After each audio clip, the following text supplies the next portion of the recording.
Donald Trump, fraîchement réélu président des États-Unis, assistera bel et bien à la cérémonie de réouverture de Notre-Dame de Paris aux côtés d'autres dirigeants et chefs des ETAT. Mais avant sa venue en France, l'époux de Melania Trump aurait posé ses conditions à Emmanuel Macron. Explication. Un événement mondial et symbolique pour son grand retour sur la scène internationale.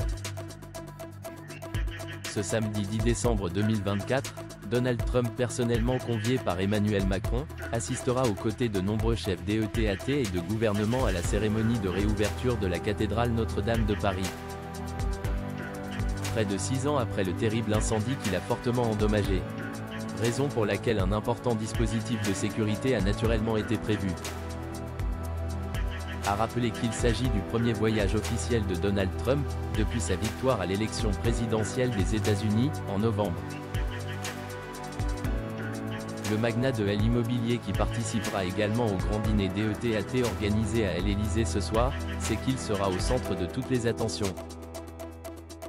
En attendant de retrouver la Maison-Blanche en 2025, l'homme d'affaires qui n'a que très peu quitté sa chic résidence floridienne de Mar-a-Lago, fut l'un des premiers à avoir confirmé sa présence à cette grande inauguration tant attendue.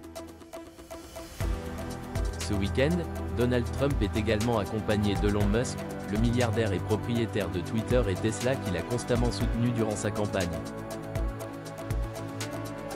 Donald Trump pose ses conditions. Son influence est telle qu'Elon Musk aura un rôle capital au sein de son gouvernement. Mais avant sa venue en France, Donald Trump aurait posé ses conditions comme l'a rapporté Patrick Cohen dans l'émission C'est à vous, ce vendredi 6 décembre 2024. Quand Donald Trump a voulu annoncer qu'il venait à Paris, il a appelé le président, Emmanuel Macron pour dire « Je viens et je serai assis à côté de toi », a confié le chroniqueur d'Anne-Elisabeth Lemoine. Cependant, sa requête aurait été impossible à satisfaire pour une raison bien spéciale. Protocolairement, il n'a pas de rang de chef d'ETAT, a précisé Patrick Cohen. Ce n'est que le 20 janvier prochain à l'issue de la cérémonie d'investiture que Donald Trump prendra officiellement ses fonctions en tant que président. Si Joe Biden ne s'est pas déplacé à Paris, il sera représenté par son épouse Jill Biden. Toutefois, pour éviter de froisser le principal concerné, les organisateurs se seraient cassé la tête pour qu'il soit finalement au premier rang. Mais sans doute pas à côté du président Macron, a ainsi conclu l'époux d'Alexandra Coren.